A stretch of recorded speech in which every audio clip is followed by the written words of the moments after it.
Ukraine की special operation team ने attack किया है। फ्रंट लाइन पर रूस के ठिकानों पर हमला किया है। यूक्रेनी फोर्सेस ने तबाह कर दिए रूस के सैन्य ठिकाने।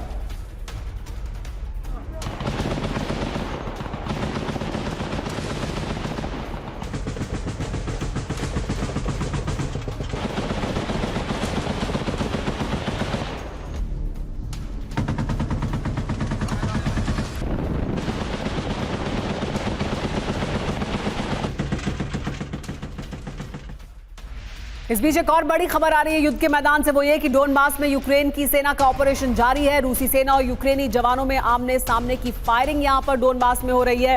जमीनी ऑपरेशन में ढेर हो गए हैं कई रूसी सैनिक, ये जानकारी भी यूक्रेन द्वारा साझी की गई है। ये वीडियो भी दिखाया गया है। डोनबास की जंग का ये वीडियो है जहां पर आमने सामने की जंग हो रही है यूक्रेन के सैनिकों और रूस के सैनिकों के बीच।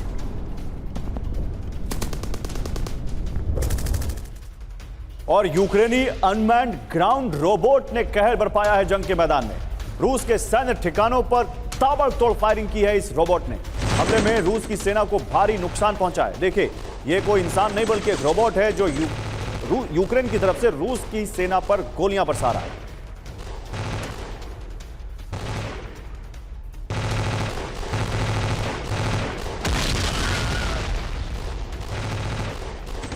तो ये यूक्रेनी अनमैन्ड ग्राउंड रोबोट है। यूक्रेन ने कुछ इस तरह के और भी इक्विपमेंट्स और कुछ इस तरह की और मशीनें उतारी हैं युद्ध में, जहां पर वो कोशिश कर रहे हैं कि कम से कम नुकसान में रूस के साथ युद्ध लड़ सकें। और उसी के तहत ये एक रोबोट। नेटो लगातार रूस के खिलाफ जंगी तैयारी कर रहा है। बाल्टिक सी में नेटो नेवी की वॉर ड्रिल चल रही है।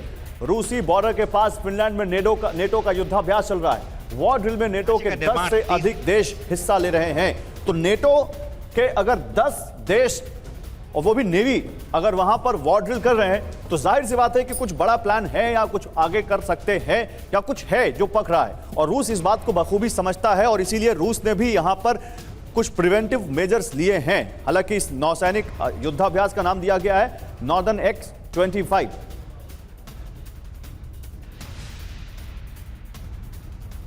तो नेटो का मिशन नॉर्दर्न X-25 रूसी बॉर्डर के करीब नेटो का बड़ा नौसैनिक युद्धाभ्यास चल रहा है। फिनलैंड में रूस बॉर्डर पर नेटो नेवी की जंगी एक्सरसाइज हो रही है। रूसी सीमा के पास नेटो के 20 युद्धपोत दिखा रहे हैं अपना दम। बाल्टिक सी वॉर ड्रिल में 5000 सैनिक हिस्सा ले रहे हैं। नेटो की डिफेंस अटैकिंग ऑपरेशन, रात में जंग की प्रैक्टिस, ये सब चल रहा है यहां पर। मकसद क्या है? रूस पर दबाव बनाने की कोशिश है। रूस की रक्षा तैयारियों का आकलन किया जा रहा है। बाल्टिक क्षेत्र में नेटो की स्थिति मजबूत करना भी मकसद है।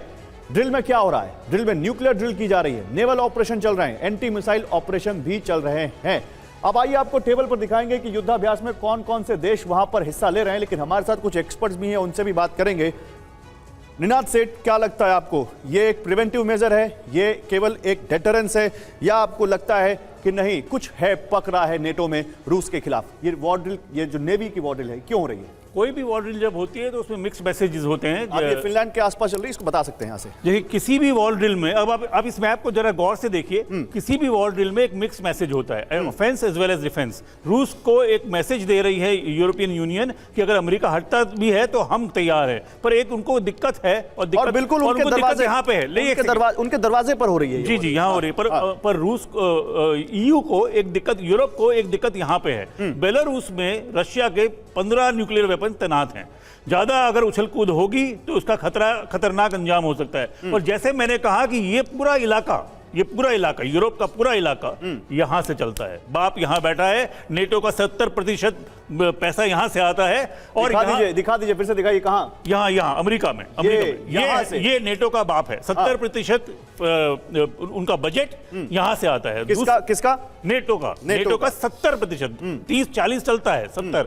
और ये कंट्रीज जब सेकेंड वर्ल्ड वॉर खत्म हुआ था, सब कंट्रीज में, फ्रांस के सिवाय जर्मनी में और पोलैंड में अमेरिका की फौजें हैं। अमेरिका के फौजों का होने का मतलब इनकी स्ट्रेटेजिक ऑटोनॉमी कितनी है आपको। अगर किसी और कंट्री की फौज है आपके कमरे में तो नहीं, तो फिर प्रोफेसर सतीश कुमार, नेटो का मकसद दिखता क्या है यहाँ पर? बताइए जरा, नेटो का मकसद क्या है, अगर वो क्या करना चाहते हैं यहाँ पे? अब देखिए, जैसा कि उन्होंने बताया कि 70% अगर यहाँ से मिलता है तो अगर वो बाप है तो ये चाचा है। ये इंग्लैंड जो है पूरे यूक्रेन वॉर में जिस तरीके से उसने ऑपरेशन, ऑपरेशन को अंजाम दिया और कई फ्रंट पर आगे बढ़कर यूक्रेन को मदद करने की कोशिश की, तो हमको लगता है कि ये भी उतना ही असरदार है। तो बाकी ये जो दोनों देश हैं ये डोलडम्स में हैं, ये उनकी अपनी एक पहचान है और वो उतना अमेरिकी नीति के हिसाब से, अमेरिकी सोच के हिसाब से आगे बढ़ना नहीं चाहते हैं। लेकिन इसके बावजूद भी अगर वेस्ट को हम एक यूनिट के रूप में मानते हैं और न्यूक्लियर कॉन्फ्लिक्ट की स्थिति पैदा होती है, तो ऐसे स्थिति में हम सभी जानते हैं कि एक देश के पास जो सबसे ज्यादा न्यूक्लियर है वो रूस के पास है। अगर अमेरिका से भी तुलना करें तो अमेरिका से भी ज्यादा आर्सेनल उसके पास है, मिसाइल उसके पास है। नहीं तो जल्दी से इस पर मैं एक कमेंट जनरल कुलकर्णी का लेना चाहूंगा। जनरल कुलकर्णी, क्या नेटो वॉर की तैयारी कर रहा है? देखिएगा, नेटो जो है वो तैयारी नहीं, डेटरेंस के तौर पर दिखाने की कोशिश कर रहा है। ओके। और जैसे कह रहे थे, इंग्लैंड चाचा नहीं, इंग्लैंड खलनायक है। खलनायक है, बिल्कुल, इंग्लैंड खलनायक है, जिसके कारण वो बार बार उकसा रहा है ज़ेलेंस्की को कि किस प्रकार से इस युद्ध को रोका जाए, क्योंकि इंग्लैंड, फ्रांस और जर्मनी, ये तीनों जो देश हैं ये लेकिन जो आप लोग कह रहे हैं इसका मतलब अगर ये निकालें तो नेटो जानता है कि खतरा है उसको, और इसीलिए अगर नेटो तैयारी नहीं कर रहा है तो कम से कम बचाव की तैयारी तो कर रहा है, अगर वो वॉर की तैयारी नहीं कर रहा है।